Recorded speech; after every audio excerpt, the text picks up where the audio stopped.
lover, this is definitely an third treat for you guys. And we're moments away from officially unveiling this event, the Toy Fest 2.0. And this is definitely curated especially for all of you guys, anime lovers, superhero lovers. Yan at gaganapin pa rin sa ating series. Every episode talaga chine-cherish namin kasi ilang years din po namin itong pinaghandaan. Umabot po ng 3 years to bago natapos yung taping namin. Ito represent po namin sa inyo ang Voltes 5 Legacy. And sa katulad ng sabi ni Raph, Mondays and Fridays 4:30 PM at sabay-sabay tayo Let's Vote In! Ayan. Again guys, 4:30 PM sa GMA Afternoon Prime, Mondays to Fridays, that's week. Thank you for being here with us at SM City Santa Rosa. Now, please greet everyone who went here to see you guys. Sa lahat po ng pumunta, thank you so much sa support nyo. And ayun, may airport po yung Voltes 5 Legacy na kung gusto nyo mahabol yung mga ibang episodes.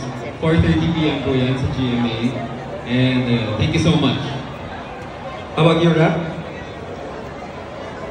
Ayan, hello po sa inyo. Good afternoon po. Ayan. Salamat po sa pagpunta dito, sa pag-meet sa amin. Ayan, salamat po talaga. And salamat po sa suporta sa Voltes 5 Legacy. Hanggang ngayon, wala pong tigil na suporta yung binibigay niyo sa amin. Kaya, thank you po talaga sa inyo. Alright, and Zamir, please. Yes, good afternoon po sa inyo lahat. Gusto lang po namin pasalamat dahil sa patuloy na pagsuporta nyo. Simula pinalita na nag-taping na yung Voltes 5 hanggang sa ito, pare-parepas po natin sinusubaybayan yung paglabas sa araw-araw sa TV natin. And thank you po dahil buhay pa rin ang mga batang 90s. Ayan. Of GMA Network's live action adaptation of our favorite and iconic Japanese 70s anime, Voltes 5. Please help me welcome the Voltes 5 Legacy cast, Jamir Sabarte.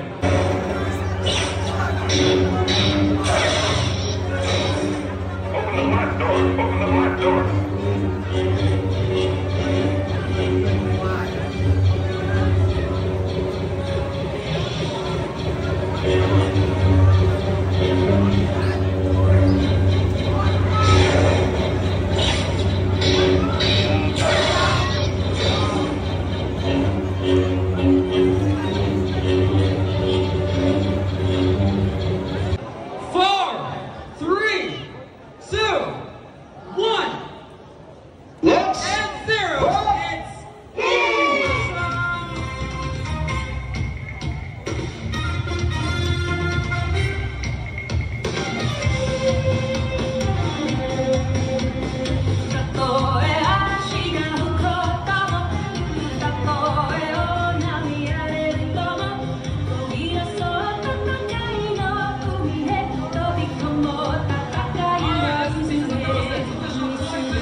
いつも僕らを惑わせる